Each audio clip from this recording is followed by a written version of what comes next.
Γεια χαρά! Καλώς ήρθατε πάλι στο κανάλι μου. Ήρθε η ώρα να δείξω κάτι που περίμενα μέρες για αυτόν τον καινούριο Mac Mini. Ο Mini M4 είναι άψογος σε όλα του ως τώρα. Μετά τα τεστ που κάναμε στην πράξη είδαμε ότι πραγματικά αξίζει κάθε ευρώ. Το μόνο στο οποίο υπολοιπόταν είναι ένα και μοναδικό. Ο εσωτερικός χώρος του, τα 256 GB είναι λίγα. Είναι πολύ λίγα. Μπορούμε βέβαια να κάνουμε καλή διαχείριση και να μην τα χρησιμοποιήσουμε όλα εννοείται, αλλά σίγουρα όλοι θα θέλαμε περισσότερα. Ποιος δεν θα το ήθελε. Λύσεις υπάρχουν. Δύο βασικές.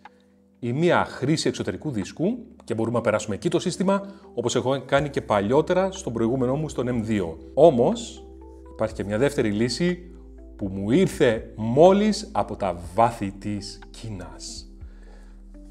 Είναι εδώ. Το έχω μπροστά μου και θα σας δείξω αμέσως τι είναι.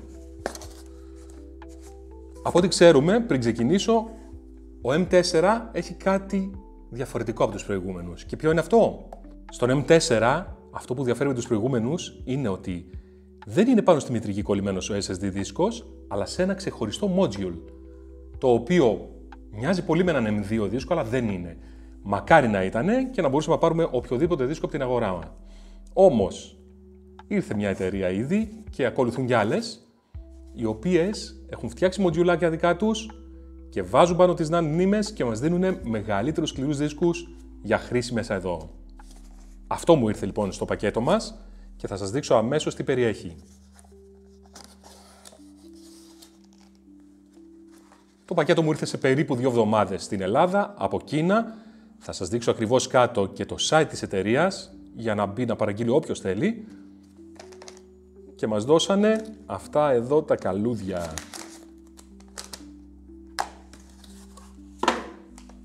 Πρώτα απ' όλα τα εργαλειάκια που χρειαζόμαστε για να κάνουμε την εγκατάσταση. Μια ωραία βεντούζα που θα χρειαστεί για να βγάλουμε το πλαστικό από κάτω. Και εδώ μέσα είναι όλα.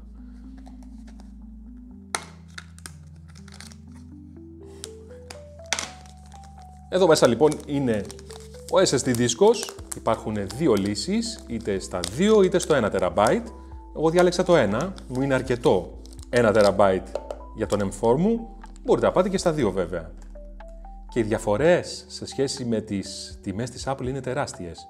Αν για παράδειγμα πάρουμε 1 TB δίσκο, από τα 739 ευρώ πάμε στα 1209 κατευθείαν, 470 ευρώ πάνω. Εννοείται η Apple υπερτιμολογεί τα πάντα. Και αν διαλέξουμε τα 2 TB δίσκου, πάμε στα 1679. Μιλάμε για 940 ευρώ πάνω. Ο 1 είναι αυτός εδώ, ο 1 TB, κοστίζει $170. Μείνετε μέχρι το τέλος, θα σας δώσω και έναν εκπτωτικό κωδικό για μια μικρή επτοσούλα που μπόρεσα να πάρω από την εταιρεία αυτή. Και υπάρχει και ο 2 TB που κοστίζει $300 στο site τους.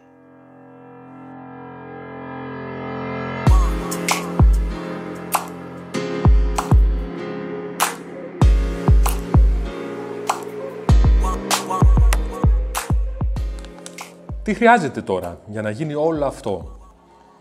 Θα πρέπει να κάνουμε μια πολύ μικρή εγχείρηση στον M4 μας. Όποιος δεν μπορεί να το κάνει, καλύτερα να το αφήσει ή να το αφήσει σε κάποιον που ξέρει να το κάνει. Σίγουρα χρειαζόμαστε τα εργαλεία που μας τα δίνουν. Ο καινούριος δίσκος είναι εδώ, ο παλαιός θα βγει από τη θέση του και χρειαζόμαστε και έναν δεύτερο Mac κατά βάση για να μπούμε σε DFU mode και να μπορέσουμε να ξαναπεράσουμε στον δίσκο αυτό το σύστημά μας. Ο δίσκος έρχεται κενός στην αρχική συσκευασία του και γίνεται γιατί κάθε μηχάνημα παντρεύεται με το δίσκο του και αν έμπαινε με έτοιμο σύστημα δεν θα μπορούσε να λειτουργήσει. Έρχεται κενός και μέσω του DFU mode περνάμε το σύστημα ξανά εδώ. Άρα, το βασικό, εγώ έχω έναν MacBook Air, είναι να έχουμε έναν Mac. Μας λένε βέβαια στο site που θα σας δείξω από που θα κατεβάσουμε το firmware και είναι αυτό εδώ πάνω. Και μας λέει και η εταιρεία ότι μπορεί να γίνει και μέσω Windows αν έχουμε τα iTunes και μέσω ακόμα και Linux. Δεν το δοκίμασα, εγώ θα δοκιμάσω μέσω Mac, μιας και έχω δεύτερο. Πάμε οπότε να ανοίξουμε τον M4 μας. Τώρα θα πει κάποιος, ναι, μπορεί να χάσει την εγγύηση. Εγώ θεωρώ ότι αν τυχόν γίνει κάποια στραβή, απλά βγάζουμε, ξαναβάζουμε πίσω τον παλαιό δίσκο μας, που θα τον κρατήσουμε στην άκρη έτσι κι αλλιώς. Δεν μπορεί να χρησιμεύσει κάπου αλλού. Και είμαστε πάλι στις αρχικές εργοστασιακές ρυθμίσεις μας. Σημαντικό είναι, πριν κάνουμε τη μεταφορά στο νέο δίσκο μας, να κάνουμε σίγουρα μια αποσύνδεση από τον λογαριασμό μας, της Apple, από το Apple ID μας, στο μηχάνημά μας, για να μην έχουμε κάποια προβλήματα στην μεταφορά μετά με DFU mode. Οπότε θα κάνουμε πρώτα αυτό το βήμα και έπειτα θα περάσουμε το δίσκο μας. Πάμε τώρα να κάνουμε την εγχείρησή μας. Και ελπίζουμε να πετύχει. Έτοιμοι είμαστε. Πάμε να το ανοίξουμε λοιπόν. Θα χρησιμοποιήσουμε πρώτα τη βεντούζα για να τραβήξουμε και το πλαστικό αυτό εργαλείο. Πρέπει να βγάλουμε αυτό το κομμάτι, αυτό το πλαστικό, με προσοχή. Στις 4 άκρες υπάρχουν τα κλιπάκια, οπότε πρέπει να σηκωθεί πρώτα για να μπορέσουμε να βάλουμε από κάτω αυτό. Βγάλουμε αυτό πρώτα. Πρώτο κλιπάκι βγήκε, το ακούμε. Με προσοχή για να μην το σπάσουμε πάντα. Δεύτερο κλιπάκι από εδώ. Αργές κινήσεις πάντα. Τρίτο. Και εδώ λίγο προσοχή παραπάνω γιατί έχουμε και το power button.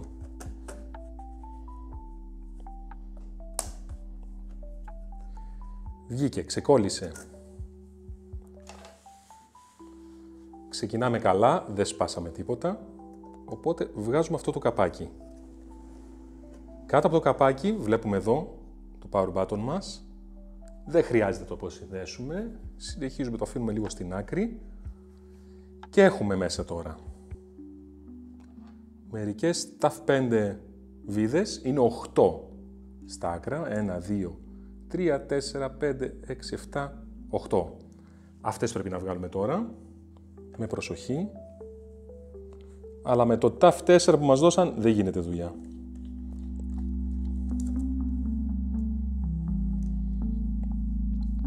Αφού βγάλαμε και τις 8, αυτό το κομμάτι βγαίνει εύκολα τώρα. Και θα μας αποκαλύψει από κάτω το ανεμιστηράκι. Με προσοχή, γιατί έχουμε καλώδια εδώ. Δεν χρειάζεται να τα βγάλουμε αυτά τα καλώδια. Θα τα αφήσουμε έτσι, με προσοχή στην άκρη. Κάτω από αυτό το ανεμιστηράκι είναι ο σκληρός δίσκος μας. Το ανεμιστηράκι τώρα έχει 2 TAF 3 και 2 TAF 5. Αυτές. 2 και 2. Αυτές πρέπει να βγουν και θα δούμε αμέσως μετά τον σκληρό μας δίσκο.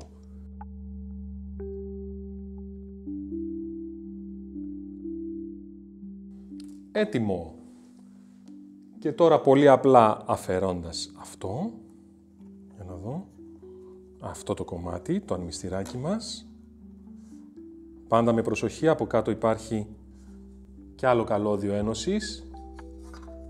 Έτοιμος. Βλέπουμε πιο κάτω είναι οι επεξεργαστές μας, κάτω από εδώ. Αλλά εδώ είναι ο σκληρός μας δίσκος.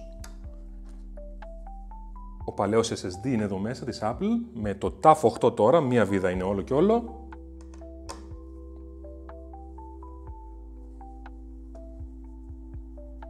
Με προσοχή.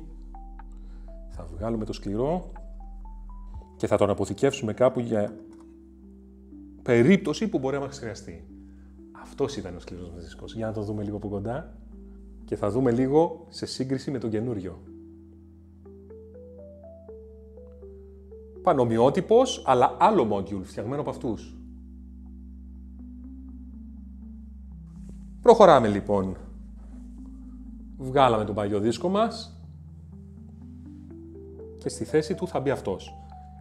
Ο τρόπος είναι εύκολος, υπάρχει μια εγκοπή εδώ, μας δείχνει και εδώ ακριβώς το σημείο της εγκοπής, οπότε εκεί θα περαστεί ο νέος δίσκος. Πάμε να τον περάσουμε.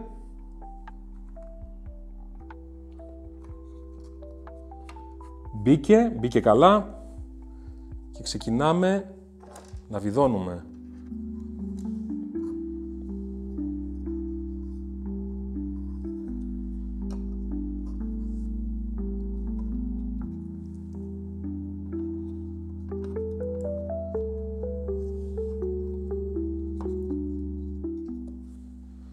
και μένει να κλείσουμε το καπάκι. Με τον ίδιο τρόπο που το ανοίξαμε. Έχει αυτά τα 4 κλιπάκια, τα οποία θα μπουν στις αντίστοιχες τρύπες. 2, 3, 4.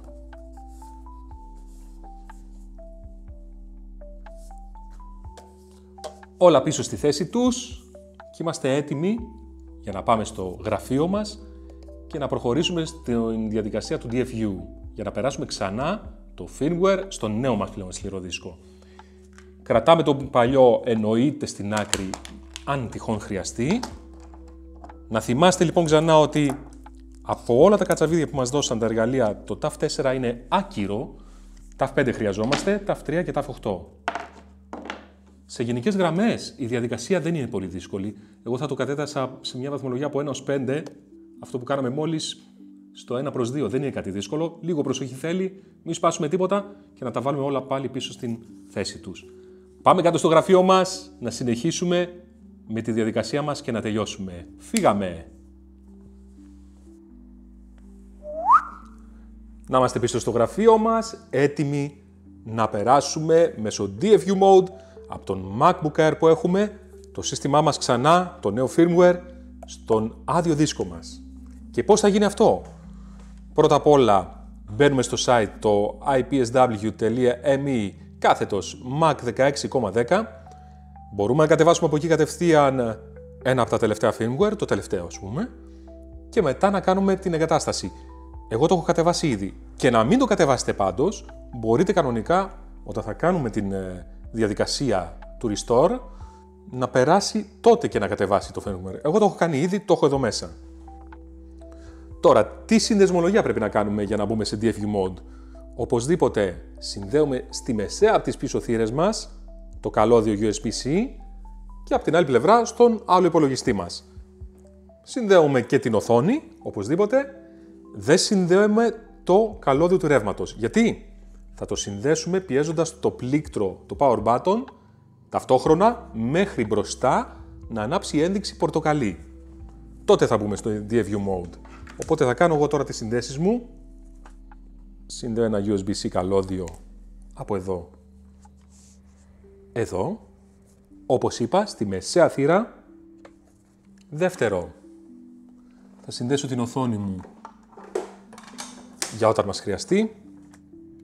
Και τρίτο, καλώδιο ρεύματος. Όπως είπαμε, power button πατημένο. Περνάμε το καλώδιο ρεύματος. Περιμένουμε μερικά δευτερόλεπτα. Και ναι, το πορτοκαλί λαμπάκι άναψε. Ανάβει εδώ. Στον άλλο τώρα υπολογιστή μας γράφει αν θα επιτρέψουμε τη σύνδεση αυτού του αξεσουάρ. Εννοείται πως ναι. Τι μας λέει εδώ λοιπόν? Απαιτείται ενημέρωση λογισμικού για σύνδεση στο Your iOS device. Θέλετε να πραγματοποιηθεί λήψη και κατάσταση αυτής της ενημέρωσης τώρα? Ωραία. Πάμε.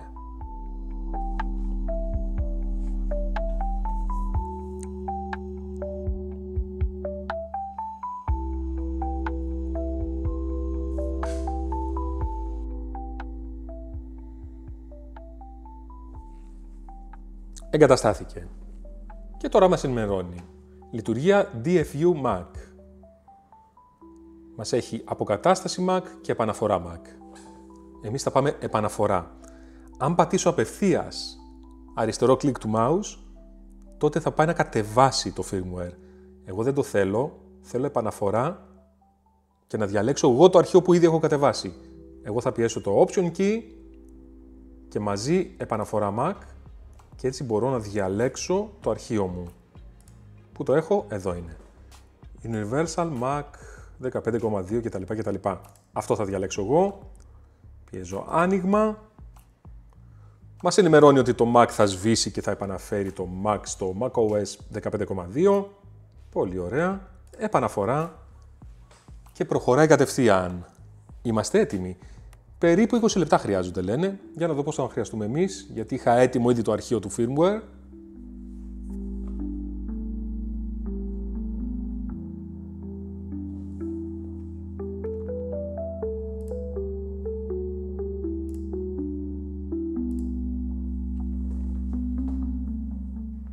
Τέλεια.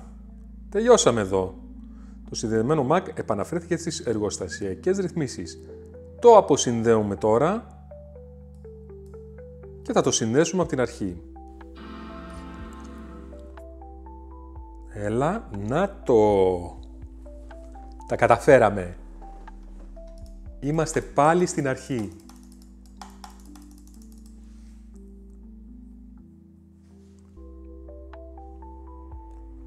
Βλέπουμε την αρχική οθόνη. Χαίρετε. Hello, καλώς ήρθατε. Τα καταφέραμε. Ναι. Και πάμε τώρα να εγκαταστήσουμε ξανά από την αρχή ποντίκια, πληκτρολόγια, τα πάντα. Και βέβαια να επαναφέρουμε το σύστημά μας από το backup που έχουμε κάνει πριν. Πάμε! Να είμαστε λοιπόν, τελείωσε όλη η εγκατάσταση, επαναφέραμε και το σύστημά μας στην προηγούμενη μορφή μέσω του Time Machine και είναι σαν να μην πέρασε μια μέρα που λέμε, είναι όλα όπως τα άφησα, ακριβώς. Τέλειο αυτό. Και τώρα επίτηδες θα σας δείξω το ωραιότερο που είναι αυτό. Πάμε στις πληροφορίες. Πάμε να δούμε τον δίσκο μας. Και ναι, 994,66 γίγα. 1 τέρα είναι αυτό. Και έχω τώρα ελεύθερα 825. Τέλειο. Είναι άπειρα για μένα, είναι τέλειο. Μπορώ να βάλω όσες εφαρμογές θέλω πια και χωρίς να το σκέφτομαι. Πάμε να δούμε λίγο και στα γρήγορα τώρα τι ταχύτητες πιάνει αυτός ο δίσκος. Έκανα επίσης και ένα Blackmagic Speed Test στο παλιό δίσκο μας πλέον για να κάνουμε μια αντιπαραβολή και να δούμε ποιος είναι πιο γρήγορος πραγματικά. Για να πάμε να το κάνουμε λίγο γρήγορα. Πρώτα θα διαλέξουμε αρχείο 1 GB. Βλέπουμε ταχύτητες μέχρι 2.800 write και 2.840 βλέπω στο read. 2.700 με 2.800 πιάνει. Θα δούμε λίγο και σε ένα μεγάλο αρχείο των 4 GB. Τα read speeds ανεβαίνουν πάλι στα 2.800 περίπου, οπότε είναι σταθερά εκεί. Το write speed πέφτει τώρα, γύρω στα 2. Κρατάμε αυτές τις τιμές για να συγκρίνουμε με το νέο μας δίσκο. Πρώτα 1 GB αρχείου στο τεστ μας και ξεκινάμε τώρα.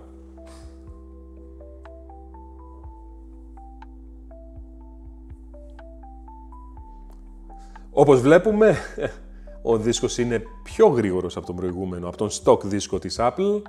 Πιάνουμε γύρω στα 4.000 MB ανά second, ναι, στο write test και στο read test πιάνουμε 2.900 κοντά.